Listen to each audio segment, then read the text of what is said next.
As someone who interviews people for a living, I have a small handful of heroes. Howard Stern is one of them. Fresh Air's Terry Gross is another.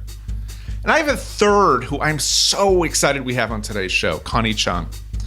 Now, you're going to hear more about this later, and I've talked about this before, but I have always found that it's my job to ask subjects the most obvious question that any reasonably nosy person would want to know. I'm not there to puff subjects up, to be their mouthpiece for whatever message or product they're selling.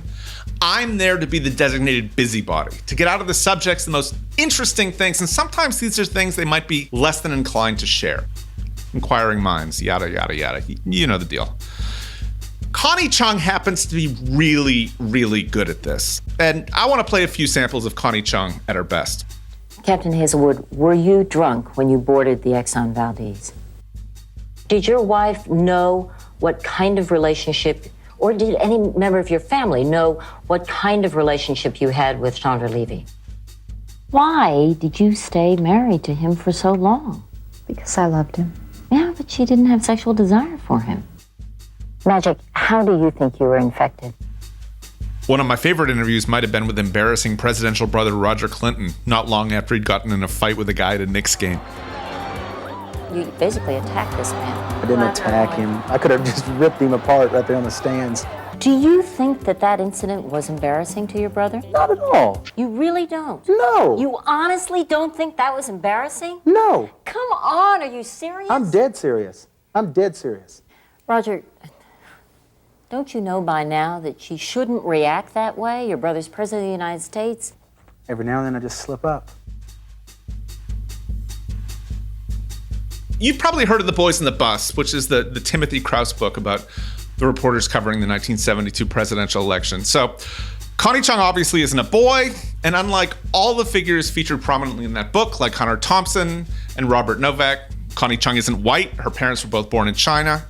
But as a very young CBS News reporter, Connie Chung was on that bus too, covering the George McGovern campaign. She was lured out west to Los Angeles to host CBS's local newscasts on KNXT, which is now KCBS. And there she co-anchored with Maury Povich, and lucky for the paternity test industry, Maury ultimately got fired from that gig, but the pair would reunite and marry a few years later. So by the mid-'80s, Connie Chung was back on network news, this time at NBC. And it's at NBC where she became a huge and valued star. So much of a star that CBS News came and poached her for what was then the ungodly amount of about $2 million a year. But it's at CBS, as you're going to hear, where her story gets a little more complicated. Connie Chung's been off the air since 2006, but thanks to Donald Trump and HBO, 2020 was actually a pretty good year for her, unlike everybody else. This is The Originals, and I'm your host, Andrew Goldman. As an interviewer for places like the New York Times Magazine and Vulture, I've interviewed way more celebrities than I care to admit. I found that a lot of stars don't really like to share a lot of themselves, so I created The Originals to interview cultural figures who actually have something to say. Some of them will have great dish, others a few axes to grind. I think you're gonna heartily agree that on neither front does Connie Chung disappoint. And if you like this interview, please keep your eyes peeled for the print and online versions of this piece in Los Angeles Magazine, who I'm very proud to say sponsored this fine podcast. And one last thing, we don't generally do trigger warnings on this podcast. But if your name is Dan Rather, if you're 89 years old, and if you were born in Texas, I highly recommend you find another podcast that will depict less implied violence against you. Connie Chung, welcome to The Originals. Well, thank you so much. It's great to be here. You know, I was thinking about it before I got on. I feel like a few years ago, we had Matthew McConaughey had been away, like smoking a lot of weed, and then he did a bunch of great serious roles, and they called it the McConaissance. I feel like now we're in the midst of a connaissance, conniessance. Is this possible? Is that what's going on right now? Yeah, I think so. Yes, it's true. It's true. I've been underground and in the bunker for a long, long time. So I took a peek out of my bunker and then I jumped out and I did all sorts of things that emerged coincidentally at the same time. Now I'm going back in the bunker right after I talk to you. Get out. Really? Seriously? No, I think that this is. I feel like this is just the beginning. I feel like You're right. the thing that I think brought you to our attention recently was the re-airing of an interview that you did with Trump for CBS News Magazine, and you owned this guy. And I don't say, one of the reasons I wanted to interview you is because I feel like, not that I would ever compare my piddly measly career with yours, but I mean my MO is to always kind of ask occasionally needle a little bit and ask the obvious question and challenge the question. And here's a guy sitting in front of you saying, "I don't like publicity." What do you say? This is like absurd. And this is the way that Trump should have been dealt with from the very beginning. You called him on his shit. You said, I mean, I don't know if we'll play a clip of the interview right now. But you know why you do it? Why? You love the publicity. Oh, I hate the publicity. Oh, come on, get out of here. I'm telling you, I hate the publicity. Oh, please. I hate it, and except for the fact that it's fun as a sparring session. I mean, this would normally not even be fun. This is fine, and this is fun, and all that stuff. But I don't like it. No, you're on all these covers you don't of understand. Playboy, Fame. I mean, You have to understand. It happens to be, or both. It happens to be good for what I do. I sell very great condominiums in New York. I have the best casinos in the world. Great. They're the Come best. on. What, They're the Trump Tower? best. Maybe if you can try and answer this question without giving me the normal spiel. Huh? What is the normal spiel? I don't Well, know. the normal spiel is, well, the fact is that many rich and powerful people do try to remain anonymous. But you became very public, very clearly, by your own design. I don't know if it was by my own design. You mean the publicity? I do developments which get a lot of publicity. I mean, if I didn't do Trump, I mean this. If Trump Tower weren't a great building on Fifth Avenue and 57th Street by a young Trump Tower guy. is one building in New York City with zillions of buildings. Trump Tower was built by a young guy in a very important location. No, I don't think it was by design, though. I think that it happened, but I don't innocent. No, I want to be innocent. I've always wanted to be innocent. My entire life has been devoted to being innocent. Is it little Donald? But I don't know that it was by design. Did you remember this interview before? What do you remember? Yeah, very well. Well, when the executive producer of that particular program told me that we were doing an interview with Trump, and I said, why? I was the only correspondent on the program, and I was the anchor too. So I had to do all the stories. I had to fill an hour every week. So he said, look, we've got to fill the hour, and this producer got the interview. So please just do it. It's easy. All you have to do is, it's right in New York. And I said, I don't see why. He is insufferable, and I don't see the purpose. And so I reluctantly did it because we had space. We had to fill air. I sat down, and he began to carry on the way he did, and I just couldn't stomach it. And what I mean is that I have interviewed politicians, in the 70s, for 5 years, covering Capitol Hill and the White House and Pentagon, and it was very easy to become accustomed to this bloviating behavior and how to combat it. So I just went back to my old experience, right, and just said exactly what I was thinking at the time, which was, are you kidding me? And so he wasn't very happy about it, so much so that my husband and I would see him at these golf tournaments because he's, plays a lot of golf. And he would play in these quote-unquote celebrity golf tournaments. And we would see him at the pre-cocktail party or whatever. He would say hello to my husband, Maury, but he would completely ignore me as if I wasn't even there, that I was invisible. And it was quite shocking, that I suddenly became invisible. He was very childish. Well, he said, he went on Joan Rivers after, and he basically, it was as though he were reading the Megyn Kelly script 20 years before the Megyn Kelly, he said, she's very lightweight. He said, I didn't like her. He said that you had sent him roses, and then he cut off the heads of the roses and sent the stems back to you, which is... I don't remember that. What I do remember is I probably sent him roses because we wanted to do a follow-up, because right after I did the interview, taped the interview, the very next day, his divorce with Ivana was announced. And during our interview, he was saying she was like his best friend. That's right. And all that. That was actually, you know what? That was the moment I thought you really got him in a way that nobody in 2016 got him. Because you asked him, Donald, who's your best friend? And he was, and you could tell he was a man without a friend in the world, that he didn't understand friendship. Do you remember this? Yes, I do. You're so right. Most important thing. Do you have a best friend? Well, I have so many different friends, and it would be hard to say a best friend. Is your wife Ivana a best friend? She's a great friend. I have a father who's a great friend. I mean, is there somebody that you really confide in? I tend not to confide. I really tend not to confide. I'm very closed in that sense now. I think that's my own, maybe, guarded mechanism. Is it that you don't trust? I was quite, you know how sometimes you can tell when people are not telling the truth? And also television doesn't lie. The charm of television is that you can look at the person's face, and I think you can pass judgment. When Henry Kissinger said peace is at hand, I think everyone looked at him and went, really? Is the Vietnam War really close at hand? I mean, the peace, the end of the war close at hand? Yeah. No, it was not. So television doesn't lie.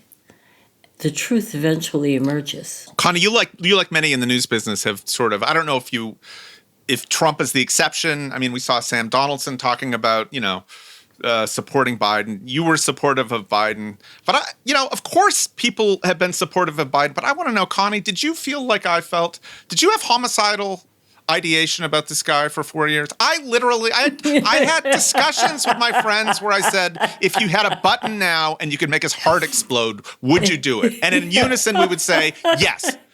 Did you experience this like I did? No, I don't know. My husband would, anytime I would want to cast ill on him in some way or another, in other words, say something ever so slightly untoward, not blow him up the way you were. But my husband has this, I don't know, he's so proper. For someone who does a crazy talk show, he has this incredible level of propriety when it comes to anything I do or say. His mantra to me is, I'd say, will you do it? And he would say, yes, but you have a reputation to uphold. Okay, so the undoing. And then after all this Trump thing, I'm watching this very addictive HBO show with Hugh Grant and Nicole Kidman. And all of a sudden I hear your voice. You're a peer. You play the person interviewing Hugh Grant. And I'm like, there's Connie Chung again. And I was like, I can't wait to see Connie Chung. You were great in it, but I want to ask you something. I just rewatched it because after I watched it, I was like, that was Connie Chung, but I didn't see Connie Chung. What? Yeah. They kept cutting away. No, I hear it. I get a shot at a distance of Connie Chung. Yes. And then every time you're talking, I see reaction shots from people watching TV. I don't see Connie Chung. What happened? Did the camera break? Damned if I know. I mean, when I did it, it was a whole new experience for me because I don't do walk-ons or cameos in movies or whatever. So I was asked by this wonderful casting director who has done so many movies. She's a friend of mine.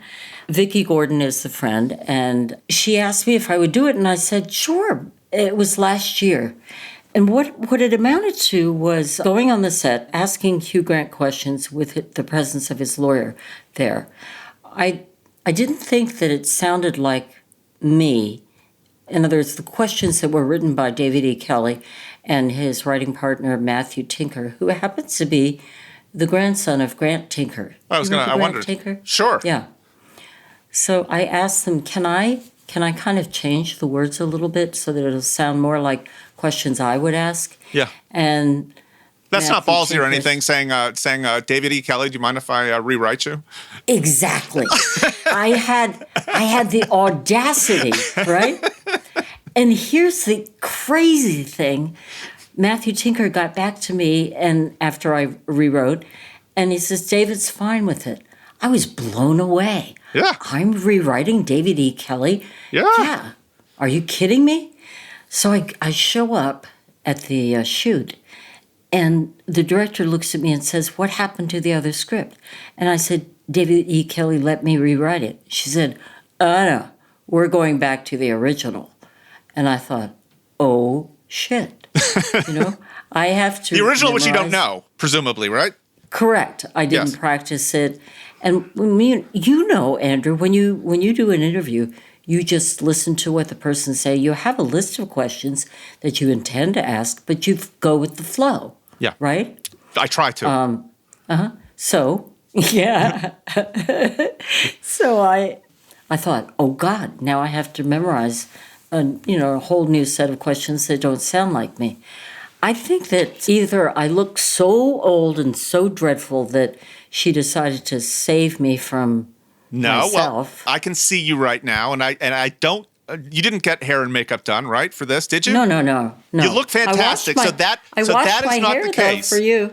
Oh, it looks beautiful. It looks you could Thank do you. it. You could do an ad with that bouncy hair. Okay, so, is this the revenge of David E. Kelley? What is it? No, you know what? He doesn't take part at all in the production. He loves to write. I read this, that he takes the executive producer title, he writes it, but he doesn't show up at the set. He doesn't have anything to do with the production. So it was the director who was calling not only all the shots, but she was in the edit room, and it was all her ball game. Okay, so I cut you off. So you said it was either the way I looked, or what was the other option? Because I want to know why we didn't see you. Or that I annoyed her, because when Hugh Grant sat down, he was looking all rumpled. He's one of those British rumpled fellows. Yes. And his tie was askew. And I am very OCD. So I said, Hugh, straighten up your tie. And he fixes it. And then his one collar was outside of his suit, and I went, Hugh, can you put it, fix that. And then he was looking like Rodney Dangerfield. He should sit on the back of, like in broadcast news, sit on the back of your jacket so that it's nice and tidy and not looking like Rodney Dangerfield. And you told you told him this as well? Yes, I was fantastic. about to. I love it. Okay. I was about to. That's chutzpah again. I was about to do that, and he goes, now what? And she gives me, the director the Danish director gives me an evil eye, as if, what the hell do you think you're doing? Well, I'm the director. All right, let's think on we know Hugh Grant's reputation, correct? Jon Stewart called him the worst guest that he'd ever had on his show, that he made everybody's life miserable. It's possible that the director was he in your brief time with him together as miserable as he's been advertised before? He was not very friendly. I had interviewed him right after 4 Weddings and a Funeral for his next movie. Mm-hmm. So when I saw him, I said, hi, I interviewed you for right after 4 Weddings and a Funeral. Do you remember? And he said, no. So I went, okay. And then when he was getting into his zone, I can only presume, Yes. he put his head back on his chair with his eyes closed for a long time. A long time. Let the record show that Connie Chung presently looks like a corpse with her head back, tilted back, as if she were dead. And he did this for a lot. Do you think this is possibly so he could avoid having contact with anybody? This might be his default, sort of like, I don't want to talk to anybody. I don't know. I figured he was getting into his, acting zone, whatever that is. Yeah. So the woman who played his lawyer was very, very nice to me. Yeah. She was lovely and she chatted. The only thing that she did when she was getting into her zone was, it was like,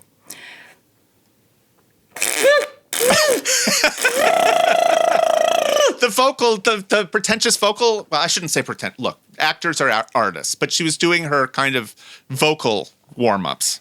Uh-huh.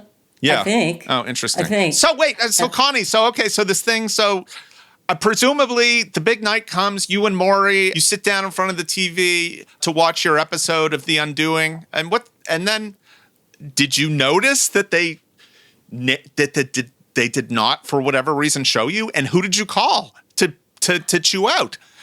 I didn't call anybody. Maury was asleep. He was so captivated that he fell asleep. So I just looked at it and thought, oh, I think I pissed her off. Or, I think I must have, or something. I don't know. I'm going to get to the bottom of this. Would you? I would. I mean, I'm curious. I don't know about you. I found. Did you watch after your episode? I found the whole ending terribly disappointing. Couldn't agree with you more. I was underwhelmed. I thought it had such great buildup, and then it fell off the cliff and was a nothing ending. Did you have a theory? Oh, I mean, I don't think we're going to be spoiling it. Yeah. Who was your theory? Who did you think did it? I thought it was Donald Sutherland, the father. I feel like there were so many red herrings. I felt like every episode there was a new red herring. So, you know what? May I give you what I think they should have done? Yes. Sure. Please. I think they should have had. I mean, it should have been Nicole Kidman who did it, who completely set him up. In other words, she did set him up with her testimony, which was rather brilliant of her to do that. But she should have also been the killer. I love it. Connie, I love it. Not only did you fix your own lines, you fixed David E. Kelley's plot. I love it. You know what? They're gonna actually, if they reissue it, they're gonna take that whole scene out just for that. I think we're not even gonna be able to hear you in it. No, you're right. You're right. I'm dead. I am such a dead man. For the record, I did my absolute best to find out what the hell happened to Connie and her missing face on The Undoing. I reached out to HBO, and an HBO representative said she'd absolutely help explain it to me. Then she asked me to call into a conference line that didn't work, and I called about 100 times. And then afterwards, they totally ghosted me. So as of the recording of this, The Undoing mystery remains unsolved. I personally probably only became aware of Connie Chung from her frequent appearances on Late Night with David Letterman in the 80s. Connie wasn't just a regular guest, she was on a lot. I mean, so much so that for their 4th anniversary, the show actually created bomber jackets and t-shirts with a rendering of her, looking like a World War II pinup in a leopard skin bathing suit. Letterman had this reputation as a bit of a misanthrope, but he totally lit up when Connie Chung was around. He even did a field piece going with her to get her teeth cleaned. You honestly felt like Dave liked being around her. Letterman was never really one to lean into flirtation with his female guests, but it was absolutely impossible not to feel their on-screen chemistry. You'll get a small taste of it from this clip from 1989, in which Chung was promoting her new CBS News magazine show, Eye to Eye. It's at 10 o'clock Eastern Time, 9 Central. On Saturday night. Saturday night. Right. And, the only thing I'm concerned about is that Saturday night. Do you stay home on Saturday night, or usually have hot dates? Well, no, Saturday night I'm home. It's my Golden Girls night.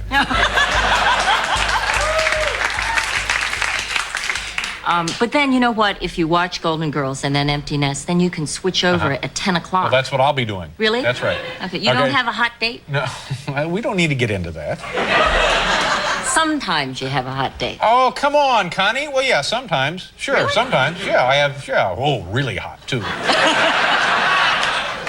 Well, How about the show premieres a week from tomorrow? A week from tomorrow night. What did I say? Okay, yes. Oh, no. Yeah. I was just saying, if you want to make plans a week from tomorrow, you can have a hot date tomorrow. You but know, don't have Connie, a hot date this matter of hot dates, I always have hot dates. And you know why, Connie? Why? Just ask me why. Why? Fun follows me around.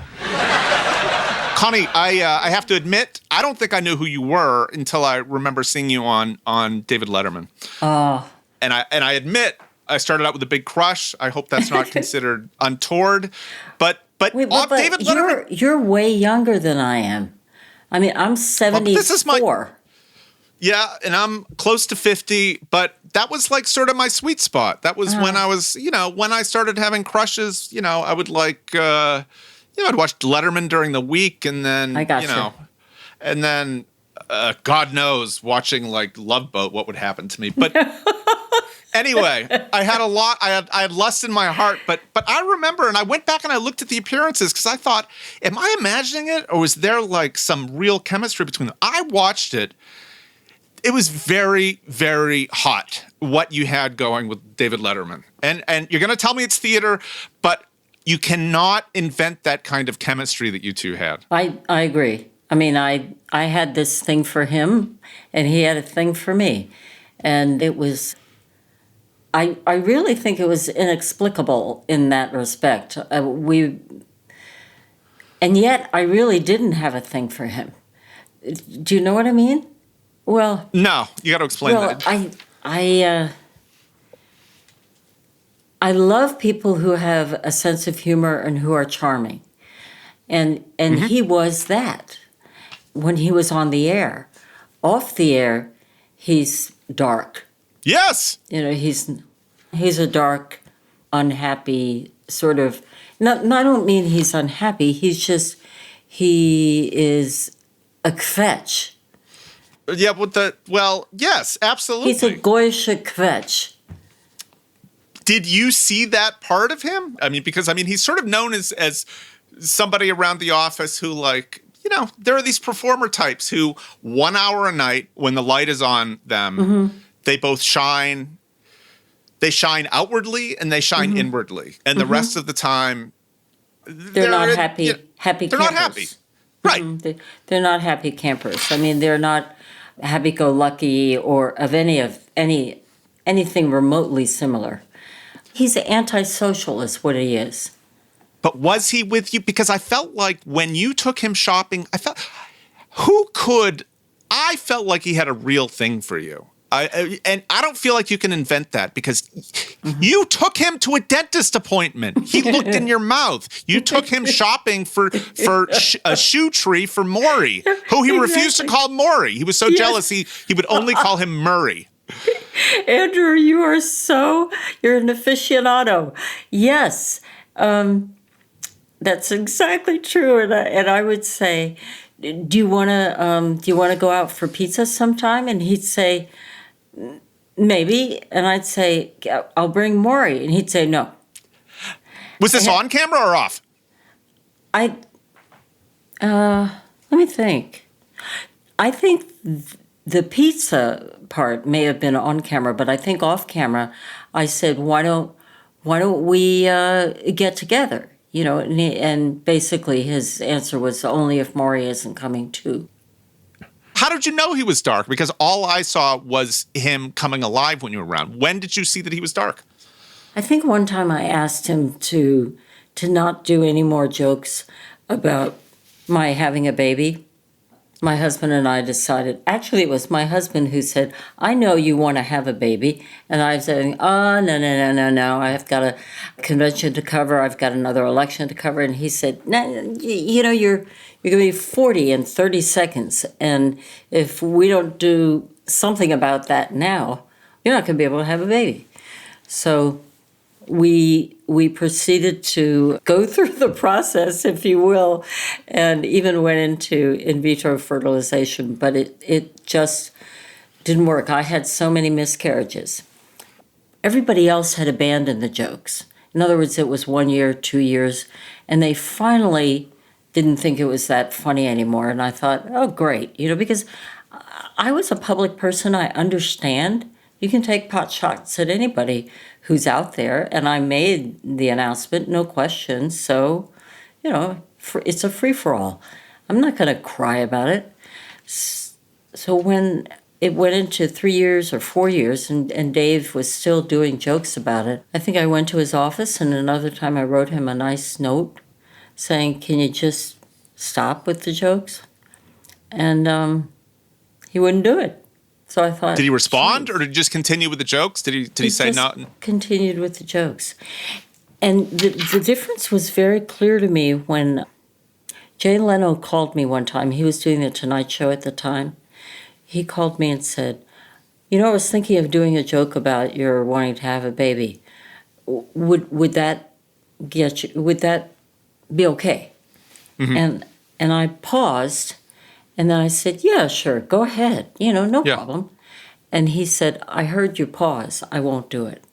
Wow. I thought, what a mensch. When you were brought to CBS, you were a star at NBC. There was a huge bidding war. NBC basically said, there was a feeling like if Connie Chung leaves the building in '89 when her contract is up, they might as well just close down the news division because.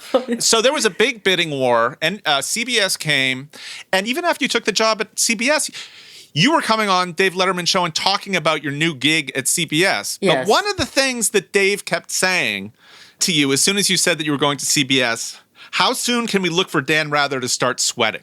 So there was a perception. I don't remember that. There was a perception publicly. Dan Rather, you were going over to a network and you were bringing with you what was, I think, like off the charts Q ratings. This is what you were known for, being like somebody that people just loved.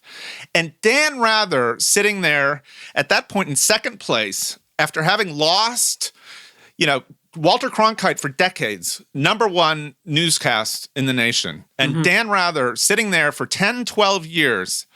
I think in 1989, it went into second and it was fading fast. And Dan Rather was pretty much known for having some of the lowest Q ratings of TV news people. So when CBS called you and you had conversations, did they ever sort of say, you know what, maybe CBS Evening News could be in your future?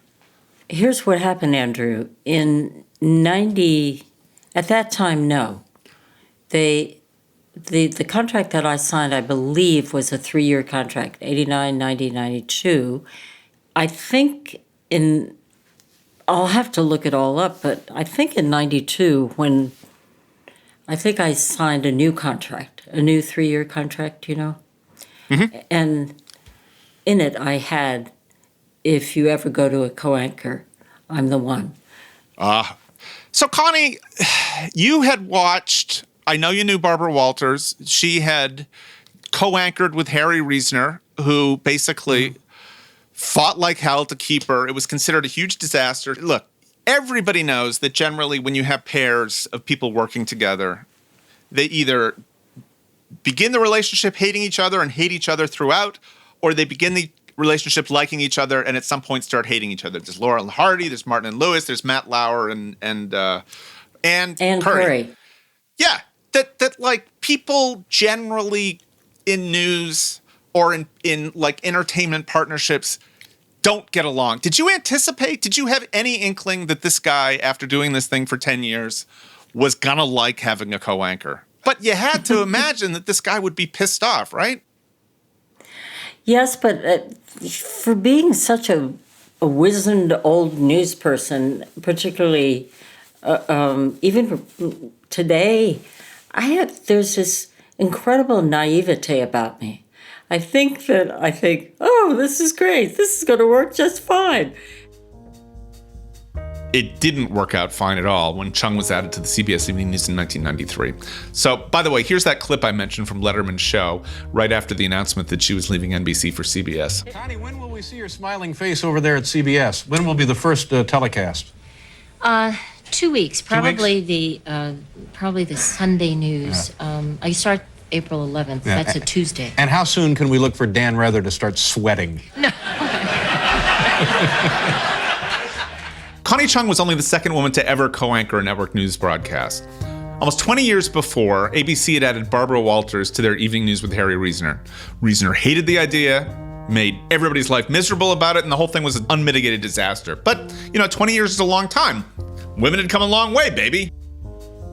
This part of Connie Chung's story is the part that really resonated for me, and I think you're going to be able to hear it from the interview. Though I certainly never had the status of Connie Chung, I feel like I got a small taste of what she must have gone through. A few years back, I used to do a weekly interview for the New York Times Magazine. Management encouraged me to go out and ask provocative questions, and then they fired me for asking a provocative question. But I handled it well. If you call fantasizing about the deaths of several people, falling into a deep depression, drinking way too much, and ultimately making a feature-length documentary about my firing, handling it well, I handled it great.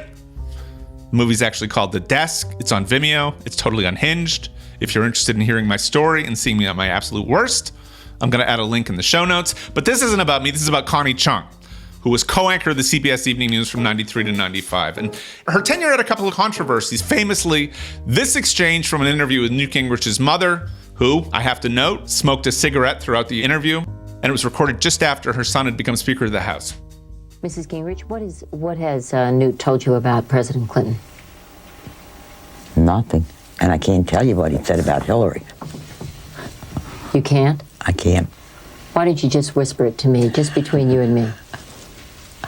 She's a bitch. Real, that's the only thing he ever said about her. But I think they had some meeting, and she takes over.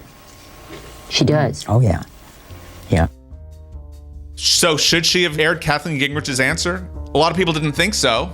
But Walter Cronkite would go on to say it was totally absurd to imagine that anyone mic'd up and with as many cameras as Kathleen Gingrich had on her could expect anything to be off the record. And then not to mention her producers and the top management of the network, they aired it. So they apparently seemed to think it was okay. But this was considered a blot. And perhaps for any interested party who wanted to see her gone, something to use as ammunition with the press. This interview was the very beginning of the end of her dream job. Well, you were frequently exchanging, as the camera went up, exchanging what looked like niceties. But were you friendly, or was it from the get-go just chilly with Dan Rather? He is a Texas-friendly kind of guy. And you know how Lyndon Johnson used to get nose-to-nose with people and go, "Hi, how are you?" Yeah. And Dan Rather is that way. He's very Texas gentlemanly, and everything is just fine. How are you? And you're looking very good today. And it's all hail fellow Mel met blah. So there were a lot of Ratherisms that back here. There was a lot going on, like in the back of his head. So this was. Somewhere back there were things going on. Well, he's been described as somebody with very sharp elbows. I don't know if that. Or maybe if I turned my back, it was I felt like I might be in a scene of Psycho in the shower. It was. Was it through the media? I mean, I feel like there was talk that he had been planting stories. Was there that?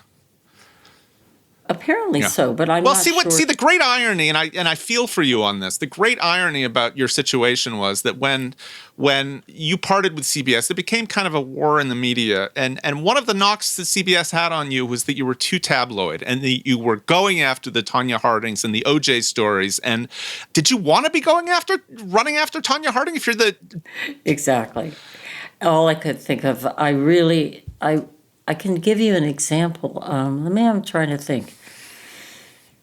I think when the O.J. Simpson story came up and they said, you must go, I think Dan Rather was going to Haiti for an interview with the leader, Cedros, I believe. And I wanted to go to Haiti to do an interview with the... Was it Aristide? Well, one was Aristide, right? And that wasn't Duvalier, was it? No. I'm trying to remember. I have it in my notes.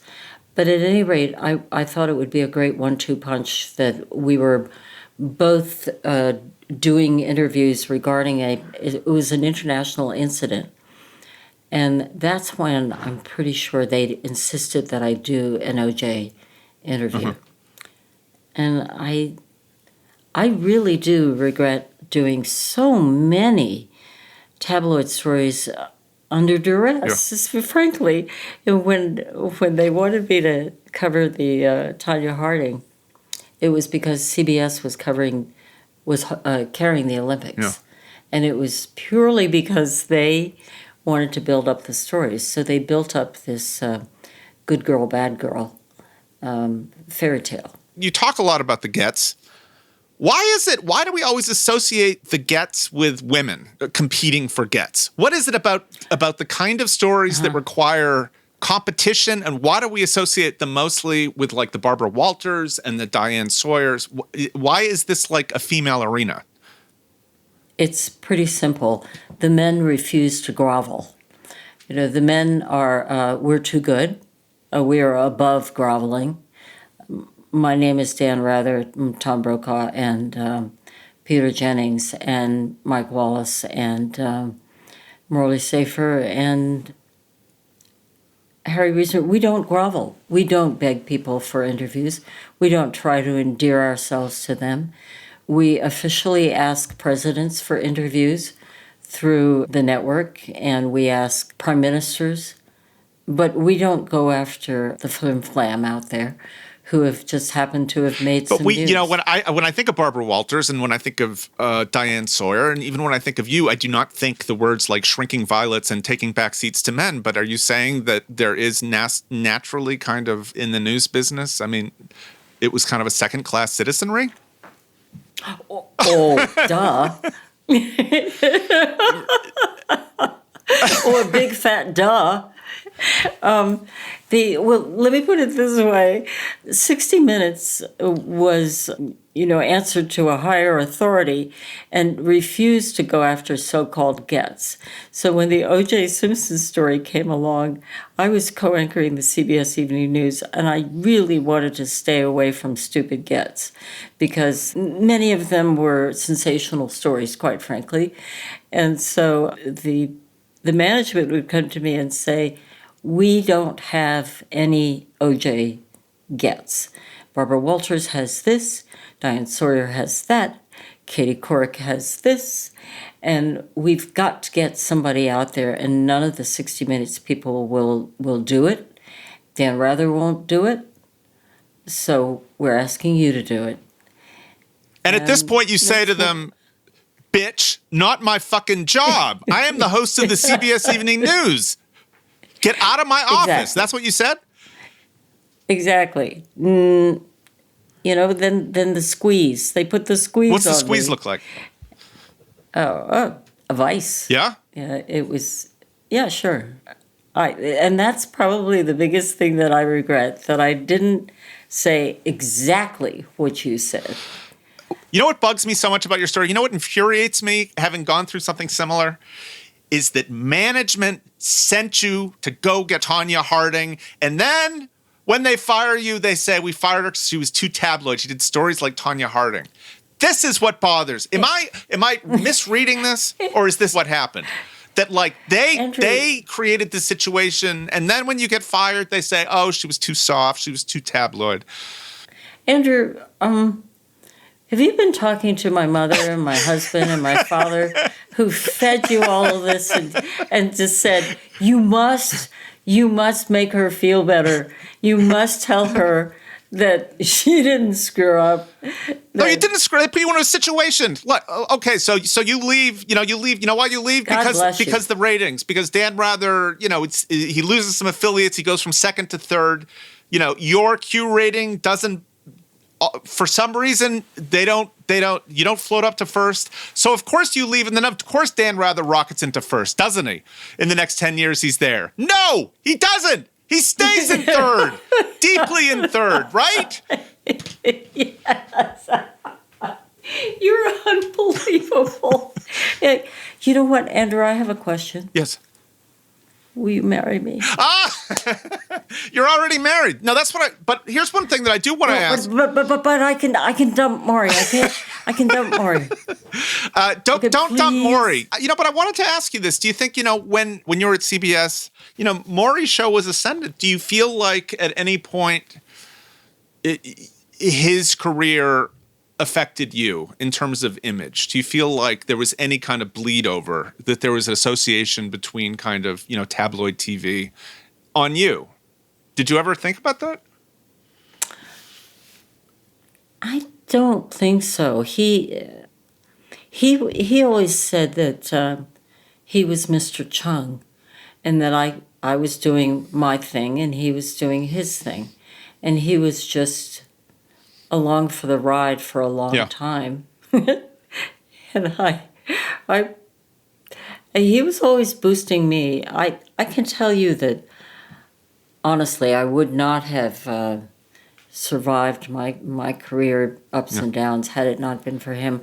I would come home and he would interpret some of the things that a boss would do to me, and that he thought was a typical sort of male, it's mind effing. He'd go, oh, God, Connie, he's mind effing you. And I really? I mean, I have this incredible ability to be naive, despite, being an old hand and a rough talker and a potty mouth and all this, and like, oh, a guy too, I really am. And yet I wouldn't quite get it. Here's the remarkable thing, Andrew.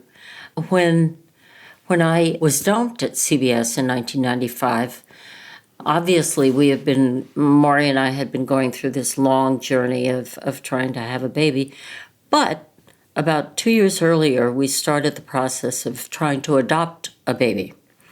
So here I was. I had lost my dream job on a Friday night, and I went home. The very next morning, we got a call from our adoption lawyer who said, I have a baby for you. And it was our son. And it was serendipity. What? I mean, isn't that remarkable? It's so remarkable. It was a blessing, actually, to end up free and able to take care of our baby son. And he was less than a day old. He was only like 17 hours old. So he was in our arms in about a week. He was about to be born. So it was really quite remarkable. I think it was truly meant to be. This was a huge deal. Were you able to have, with all that love in your life, were you able to really sort of take care of all your feelings of loathing and hate and desire for revenge while you had all this love concentrated on this little baby? Because I spent years doing this. Yeah, you're Oh, I probably still hold a deep grudge. Good. You and me both. But I mean, So was there, when you think about that, is there kind of an ambivalence? Because, I remember when our first son was born, just the pure rush of positive emotions. But you were in the midst of what I think probably, to you at least then felt career defining, right? I was the first woman to co-anchor the CBS Evening News, and it was a big deal. It was my dream job. I always wanted to be Walter Cronkite, and I was able to sit in half of Uncle Walter's chair, but that was good enough for me, good heavens, even to be sitting at the helm and occupying half the chair was my dream. You were hired for this big job, and then very publicly you left. So, I mean, how did you deal with that with the baby at home? Yeah. I mean, was there a lot of crying and holding the baby at the same time? No, you know what? I'm not a shrier. I mean, I don't think that there's no crying in baseball. So, you know that. That was Right. what Tom Hanks said in A League of Their Own. And I was never that kind of person who would sit there and woe is me and cry, cry, cry. I would get angry and I would feel like well, there was this whole Chinese thing, Andrew, of losing face, which is not cool, you know? Tell me about that. Well, in Chinese tradition, if you have what could be considered an embarrassing moment, that's losing face. I don't know how else to describe it, but it's a little more than just embarrassing. So in 2005, what was your feeling when, Dan Rather had a sort of a similar frog march out of the CBS headquarters? Did you go out and fire a rifle in the air in celebration? I mean, how did you feel? That must have been some sort of vindication, no?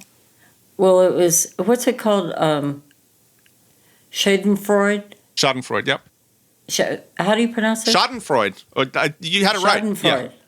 Yeah, Schadenfreude. That's, I think, would put it in a nutshell. Do you send him? I mean, it just seems like an opportune time to send him a card or something sort of dig the knife in. Were you able to in any way? No, you know what? One time I saw him on a train heading to Washington. I happened to be going to Baltimore. And he was heading to Washington, and it was the New York train, the Amtrak. And he asked me to come over to talk to him. I don't know, in a seat near him, and he said, "I just wanted to clear up what happened afterwards. I just want you to know that I don't hold anything against you for whatever occurred after you left." And I don't know, it was quite peculiar, frankly.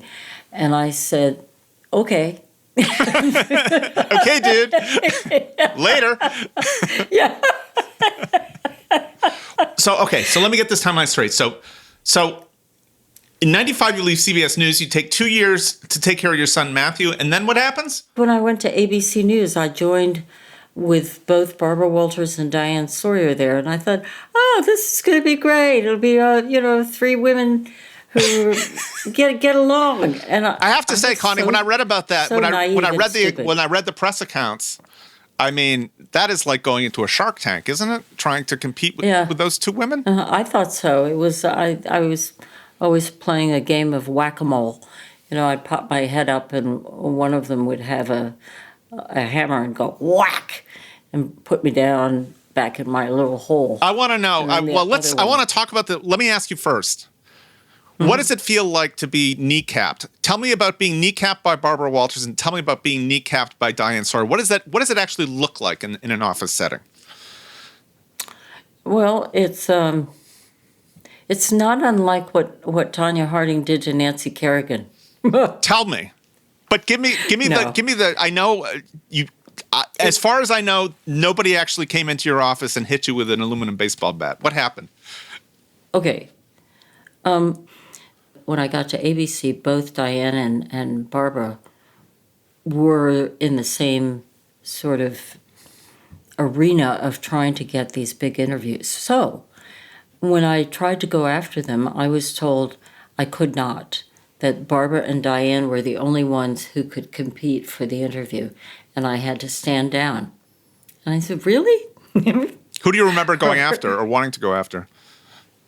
Well, the one that worked ultimately in my favor was Gary Condit, who was a congressman who was accused of having an affair with a woman named Chandra Levy, who was an intern in Washington, D.C. She was found dead. Gary Condit was. I don't think he was. I don't think the issue was the affair. No. I think the issue was that people thought that he had buried her somewhere in the desert. Okay, go ahead. Correct. Yeah. Actually, in Rock Creek Park, in the park, everyone was going crazy and trying to get that interview. I was told that I could not, that this time it was Barbara they decided they would bounce back and forth between Barbara and Diane as to who would get the interview, and I was always out of the ball game. I was taken to lunch by a vice president and said, "You cannot pursue this, and you cannot, in other words, we know you already had made some calls, but you cannot. You have to stand down." So I said, "What happens if they call me and say, you've got it?" And they said, "Well, we'll worry about that if that happens." And as it turned out, they did. The lawyer called me and said, "It's between you and another news organization, another reporter at a news organization." And I said, "But no, Barbara's supposed to do it if it goes to ABC." And he said, "Well, we're not doing it unless it goes to you." So then that's when I went to the president of ABC News and said, "You either let me do it or you lose it." In other words, if ABC is selected. And he said, "Okay." So that there was a lot of. So were they pissed? And how could you tell? I mean, what's interesting, the way you're describing it is actually the way that they do battle. It sounds like they're doing battle. It's not like direct hand to hand. It's through intermediaries telling you what you can't do. So they never came up to your office and said, "That's it. Stand down." Yeah. It was more a case of each one recruiting me to try and be 2-on-1. Tell me. In other words, I don't know. Explain that to me. 2-on-1. Like against the other? Yeah. So can you give me one example? I mean, what do you mean? Like, so on any kind of story, or I don't know. There's one, but it's so long and boring to get into. I was thinking when I was preparing for this, it's never too late. That, you weren't allowed kind of that period that Diane Sawyer or Barbara Walters had of being kind of like the grand dame of networks. Do you feel like I feel like there should have been a place for you to be that person on a network. And you just weren't there. I think that had I gone back to CBS, which they did ask me to do, I think I could have possibly reached that sort of doyen level, the grand dame level, because I would have stuck with my original network that I was devoted to ever since I was a kid. We were Walter Cronkite devotees.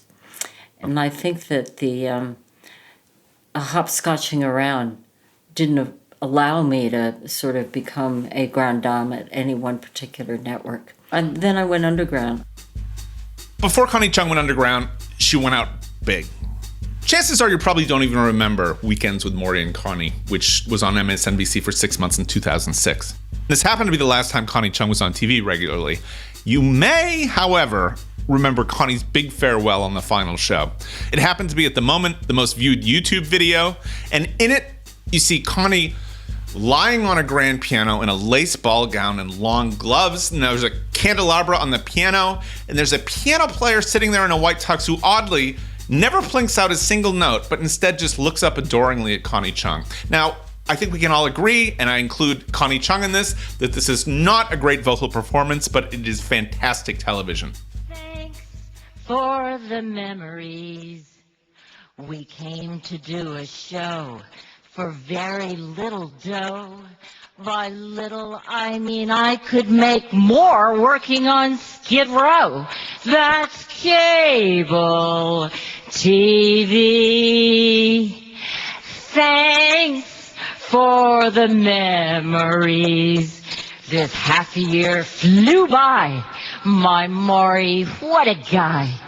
Instead of asking who's the daddy. When you left MSNBC, when you and Maury did a show, there was a much discussed song. Oh, yeah. Farewell song. You sang Bob Hope's. What was the song? Thanks for the memories. in a really beautiful dress and long gloves, seated on top of a piano, with a pianist who didn't play. It was an a cappella version of the song, and it's amazing if people forget it. It was much discussed at the time. Well, were you? I mean, you must have had a couple of glasses of champagne to get the nerve up to do that. No? Well, you know what? There's a crazy person on one of my shoulders, and there's a good, solid citizen on the other. And throughout my career, the good, solid citizen was always telling me, don't do it. Whatever you're thinking, don't do it. And the crazy one on the other shoulder was saying, come on, what the heck, You want to have fun, you want to do something a little different, go ahead, what the heck? And the other one would go, no, you're going to ruin your career. And so the good guy, so-called good guy, always won out. Always. Once I left the network and took the straitjacket off, I went a little nuts. It's got to be a liberating feeling, yeah? Oh, yeah, it was. It was like, they can't make me do this, they can't make me do that, they can't say you got to go cover Tanya Harding or O.J. Simpson. You can do whatever you want. So I have this crazy stand-up comic screaming to get out of me. And there's also another portion, it's the Carol Burnett kind of thing in which you sing, but you can't sing. Except she could sing, but I really can't sing. It's not an effort. I would like to be flattering, and I would like to say that no, you're a fantastic singer, but no, that's right. Connie, you're not. That's right. You're not a good singer. No. But the point is that I was sliding off the piano in a goofy way. I wasn't gracefully sliding off. Everything I did was supposed to be a mess. Yes. And obviously I wasn't pulling it off. And everyone took it seriously and thought I had gone off my rocker. So I think, whenever I see you and Maury interviewed together, I can say the nicest thing that I can say about anybody who's been in marriage as long as you. It's quite obvious that you don't fucking hate each other. You really. You may at moments, but I mean, it seems like there's a real genuine affection between you two. Well, during the coronavirus quarantining, we were prone to cannibalize each other, but. And I could not believe how many things that he did not know how to do. In other words, vacuuming. Okay, yeah. He knows how to make. It's pretty self-explanatory, isn't it? You kind of plug it in and then you kind of move it with your arm. Yes, but you move it forward and backward and forward and backward and forward and backward, right? Well, he was doing it like he was mowing a lawn. He was going from right to left, turn, left to right, turn, and the cord was getting all tangled. Yeah, and he was going to fall. And I said, "Are you kidding me? You don't know how to vacuum?" The man is, the man has had a show for 100. I mean, presumably, when you get to the status in entertainment as much as he has, you don't need to use a vacuum, right? I mean, the guy's had a show. He started, 91? I can't imagine how much wealth he must have accumulated from this show. Yes, he has done well. I think his parents never thought he would be able to survive his teenage years, nor did they ever think that he could support himself. But I think at one point his father finally said, "I think you're going to be okay." And it was a seminal moment for Maury because he's always been Peck's bad boy. Does he, I know when you did that MSNBC show together, I mean, part of it was like you guys were playing against type. You didn't like the 2006 for 6 months. And him playing against type was showing that he was smarter and you were showing that you were a little more fun. Does he have, the show is not highfalutin. It's not high tone, his show. Does he have any kind of insecurity or chip on his shoulder about that? I always say to him, I mean, I've said this to him a million times. He's extremely well read. He's a history buff, a political buff, and he knows so much, and he's extremely thoughtful, and he's actually quite erudite. And yet, I said, you could do an intellectual talk interview program and run circles around some of the dodos out there. I mean, when Charlie Rose was doing his program, and was carrying on about himself so much, I said, you could do such a good interview program because you're so smart. And he said, as long as you know that, I'm fine. Oh, that's interesting. Which I thought, isn't that interesting? When Charlie Rose retires, maybe you should go for that job. That was a joke. I think he did. Yeah. No. Last thing. The loveliest man that I encountered in the news business was Walter Cronkite. Walter Cronkite was the best. He seemed so to have nice, great affection. So sweet. He seemed to have great affection for you. I saw him interviewed about you, and he was every step of the way. He defended everything that you ever did, which I thought was really gentlemanly of him. And yes. And you know what? That guy was. You know what? CBS Evening News under him, number one, numero uno. Numero uno. Yeah. Okay, so the most despicable man that you ever encountered in the news was. Hey, Maury. Okay. Oh, hi, honey. Well, okay. You know what? I'd rather not. Oh, it's for the book, right? No, I'd rather not.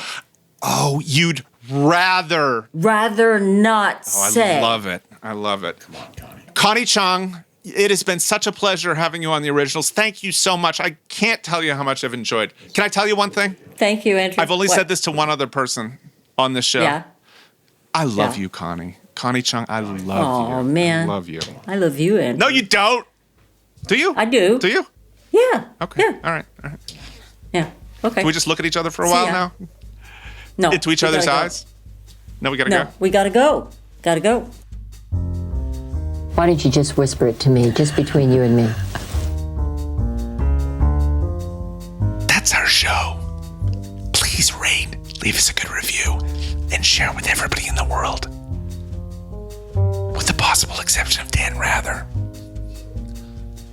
The Originals was produced by myself and Rob Heath, who I admit I secretly hate just a tiny bit because he stubbornly refused to join me in getting really fat during COVID.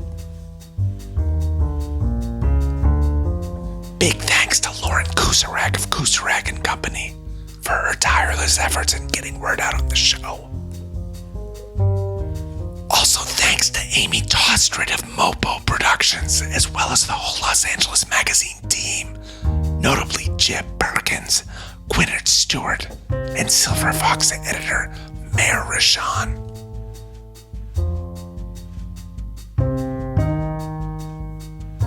The Originals is, as always, a highly replaceable production.